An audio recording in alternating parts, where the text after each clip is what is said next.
May nakita nga akong magandang design nga na pwede nga gawing bahay ng mga bibi ko. Kaya naman agad-agad ako nagpatulong kay Mang Ray para nga magawa yun. Akala ko nga hindi nga magagaya nila Mang Ray yun, pero nagulat nga ako sa resulta.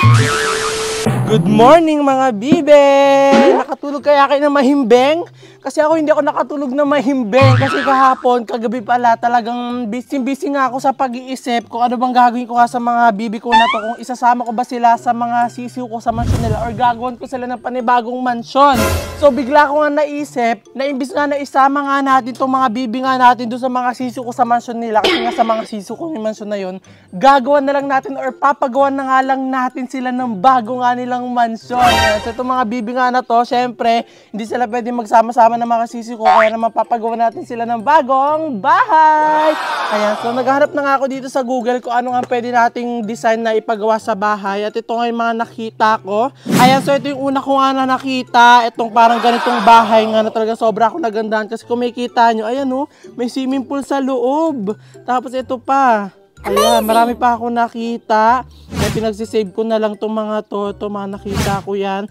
Tapos sa paghahanap ko nga, meron ako dito nakita na talaga sobrang nagandahan ako. Ayan, ito. Hindi pala to. Ayan, ito. Nakita ko talaga to. Talaga sobra ako nagandahan dito sa bahay nga ng mga bibi na to. Kasi tignan nyo. Di ba may maliit na bahay, tapos parang meron silang mini bakuran. So bagay na bagay ito sa mga maliliit nga natin na bibi. So siguro ito na nga lang ipapagawa nga natin. At syempre, sino pa bang gagawa nitong bahay nga nitong mga bibi ko kundi si Mang Ray nga. Kaya naman tatawagan na natin si Mang Ray. So tara!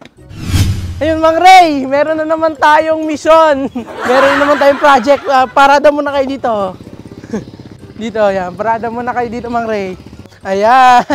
Meron na naman tayong Mang Ray na gagawing napakalaking project para sa mga binigay sa aking bibe. Amazing! Nakita nyo na po ba yung mga bibe ko? Hindi pa. Hindi pa? Papakita ko muna sa inyo yung mga bibe. Ito Mang Ray, oh.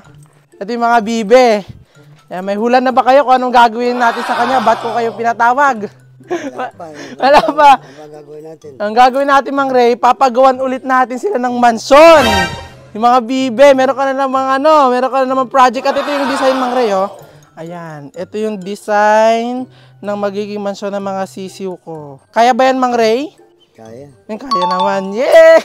So kakaroon na ng mansyon ulit yung mga bibi ko. Ito Mang Ray, ha. Yan yung design niya.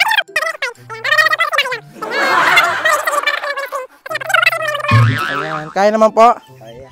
Kaya na nga ni Mang Ray, kaya na pa hinihintay natin. Gawin na nga natin yung mansyon nga nila. Actually, hindi pala ako, sila Mang Ray. Kaya naman bibilihan sila ng materyales. At nung na-explain ko na nga lahat kay Mang Ray at okay na nga, agad-agad na nga silang umalis para pumunta at bumili nga ng mga materyales. May mga hawak nga na listahan nga si Mang Ray at ito nga yung mga gamit daw na kailangan niya daw bilhin para nga magawa nga daw yung bahay nga daw ng mga bibi natin. Pinakita niya nga lang yung papel doon sa mga tao nga dito sa pinagbibilhan nga nila ng materyales at talagang inesikaso na nga agad nila yung mga kailangan ni Mang Ray. Kasama nga ni Mang Ray na gagawa nga ng bahay nga ng mga bibi ko nga ito nga kapatid niya, kaya naman tinahog niya na to agad kasi may tricycle nga yung kapatid nga ni Mang Ray. Sinakay na nga agad-agad dito nga sa tricycle lahat nga na nabili nga nila Mang Ray nga ng materyales para nga maiuwi na nga agad. Kaya naman nung okay na nga si Mang Ray at nabili niya na nga lahat nga ng materyales para nga magawa nga yung bahay ng mga sisiw ko, umalis na rin nga sila agad. At matapos nga ang 30 minutes nga pamimili nga nila Mang Ray ng materyales, sa wakas nandito na rin sila sa bahay. Agad-agad na nga rin nila dito binabangay mga kailangan nga nila para nga maumpisahan na nga agad nila at hindi na nga kami abutin ng gabi. Uumpisahan na nga sana nga nila Mang Ray yung paggawa nga ng bahay nga ng mga bibi ko, pero pinakita ko nga muna sa kanila nga itong paggagayahan nga nilang design. Kaya naman nung nakita nga nila Mang Ray, talaga pinag-aralan nga nila at hindi na nga sila nagpatumpik-tumpik at inumpisahan na nga nila itong paggawa nga ng bahay nga ng mga bibi natin. Parang nung nakaraang araw nga gumagawa nga lang kami ng mansyon nga ng mga sisiw ko, pero ngayong araw nga gagawa naman kami ng mansyon ng mga bibi ko. Sobrang aga nga namin pinagplanuhan at ginawa nga itong bahay nga ng mga bibi ko nga, kaya sana talaga hindi nga kami abutin nga ng gabi. Pero mukha nga hindi nga kami abutin dito ng gabi kasi sila Mang Ray nga talaga sobrang bilis na nga nilang gumawa. At maya-maya nga lang nagawa na nga nila Mang Ray itong ang papag or ito yung pinakalabas nga ng bahay nga ng mga bibi ko nga. Para nga mas maayos nga nila Mang Ray nga yung gawa nila, agad-agad nga ako nagpa-print nga nung design nga na pinakita ko sa kanila para talaga maganda nga yung magawa nila Mang Ray. Ito nga kasi yung pinakita ko ang design nga kila Mang Ray na gusto ko nga mangyari nga sa bahay nga ng mga sisiw ko. Kaya naman nung napaprint ko na nga itong design nga na gusto ko nga mangyari nga sa bahay ng mga sisiw ko, agad-agad ko na nga rin ito binigay kila Mang Ray. Hindi ko naman naman nga sinabi kila Mang Ray na gayahin nga talaga nila yung pinaka nasa picture. Sinabi ko nga lang sa kanila, parang gawin lang nilang inspiration.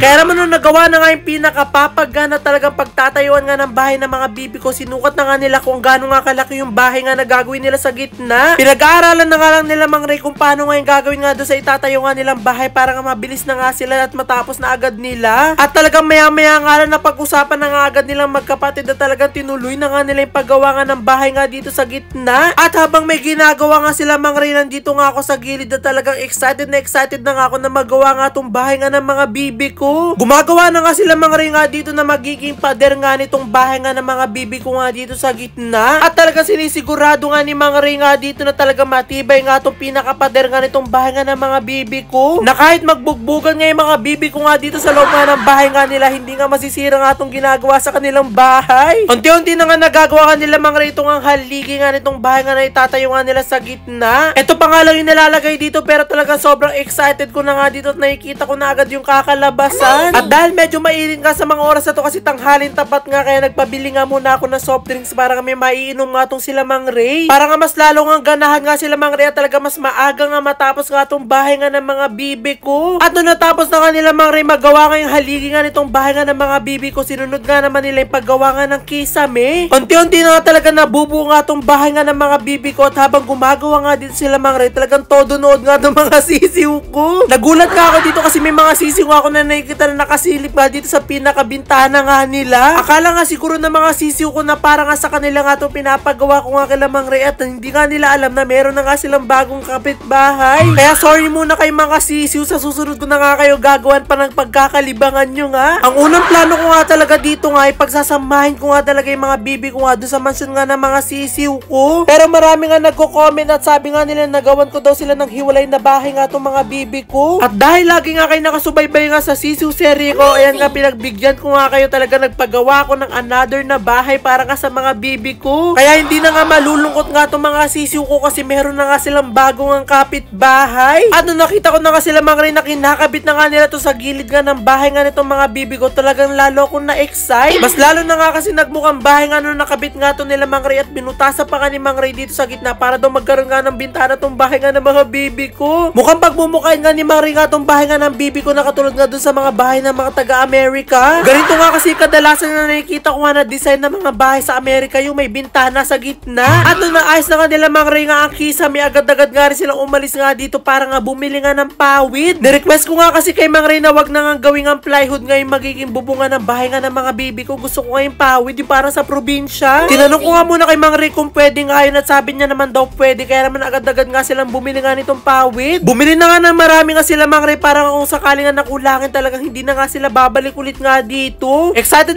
na nga ako sa kakalabasan nga ng bahay nga ng mga bibi ko kasi ngayon lang ako makikita ng ganito nga kalita bahay tapos pawid pa yung bubong. At agad-agad na nga rin nakauwi nga dito sila Mang Ray at binaba na nga nila lahat nga ng binili nga nilang pawid para maikabit na nga dito sa bubungan ng bahay ng mga bibi ko. Sinusukat na nga ni Mang Ray nga itong bubungan ng bahay ng mga bibi ko para nga malaman niya nga kung gaano nga kahaba yung ilalagay niya nga pawid. At buti na nga lang talaga, sabi ni Mang Ray na naisip ko nga daw na pawid na nga lang daw ilagay ko dito kasi daw talaga magmumukha daw itong maganda. Unti-unti pa lang nalalagay nga itong pawid na to, nakikita ko na nga agad yung itsura nga ng kubo nga namin sa probinsya. Malapit-lapit na nga talaga matapos nga itong bahay nga ng mga bibi ko, kaya talaga excited na nga ako na ilipat nga sila dito. Itong mga nakarang araw nga kasi ito na lang talaga yung kasiyahan ko na pagawan nga itong mga alaga ko nga ng kung ano-ano. Baka sa susunod may magbigay nga ng kalabaw sa akin tapos pagawan ko rin nga ng mansyon. Kaya ako nagbabalak-balak nga kayo na bigyan nga ako ng kalabaw, wag nyo na nga subukan kasi baka hindi ko kakayanin pagpapagawa nga ng mansyon. Na-expect ko na nga tuloy sa mga oras na to na kapag may nagbigay nga sa akin ng kalabaw, gano'n kaya kalaking mansyon yung papagawa ko dun. At bumalik na nga tayo dito. Ito na nga unti-unti na nga natatapos ni Mang Ray at nandito na nga siya sa pinakapintuan. So ito na nga mga kapudyan. So finally, ito na nga yung natatapos nga sa bahay nga ng mga bibi nga natin. Ayun, kung makikita nyo, napakaganda. Para talaga siyang bahay sa probinsya yung style niya. At kung ano yung pinagawa nga natin kay Mang Ray, ayan, ito, kung ano nga yung pinagawa nga natin na ganito, talaga nagaya nga nila, mas maganda pa. Ayan, no? Wow! So excited na ako matapos dito kasi marami pang gagawin nga dito. At excited na rin akong lumipat dito yung mga bibi ko. Ayan, ganda. At nung natapos na nga ni Mang Ray yung pinakabahay, sunod naman niya ginawa itong ang pinakabakuran nga nitong bahay ng mga bibi ko. At habang kinakabit nga nila Mang Ray yung pinakabakuran nga nitong bahay nga ng mga bibi ko, talaga mas lalo kong namangha. Mas lalo nga kasi talaga siyang gumanda, talaga nagmukha nga siyang bahay nga ng mga tao kasi tignan nyo para siyang kubo sa probinsya. At nung natapos na kasi Mang Ray, agad-agad ko na nga itong winalistahan para nga malagyan pa nga ng mga decoration kasi meron pa nga kami ditong ilalagay para nga mas lalong gumanda. Kaya naman nung nawalisan ko na nga siya, sunod naman nga namin inilagay ito nga mga fake grass. Ito nga yung mga fake grass nga na natin nga doon sa ginawa nga natin playground nga ng mga sisiw ko. Kaya naman dito ko na nga lang siya nilagay. Talaga na mas lalong naging maganda. Hindi pa nga dito natatapos nga yung pagpapaganda nga natin dito sa bahay nga ng mga bibi ko at nilagyan ko pa nga sila nitong mga habang bulaklak para talaga magmukha siyang pamprobinsya. At talaga naman mas lalo nga ako natutuwa dito kasi mukha nga pan-display nga sa museum nga itong ginagawa nga namin. Tsak na tsak nga ako na matutuwa nga dito yung mga bibi ko kasi tignan nyo may malawak nga silang bakuran na pwede silang magtakbo-takbuhan. At nung natapos na nga, ito na nga kinalabasan nga ng bahay ng mga bibi ko.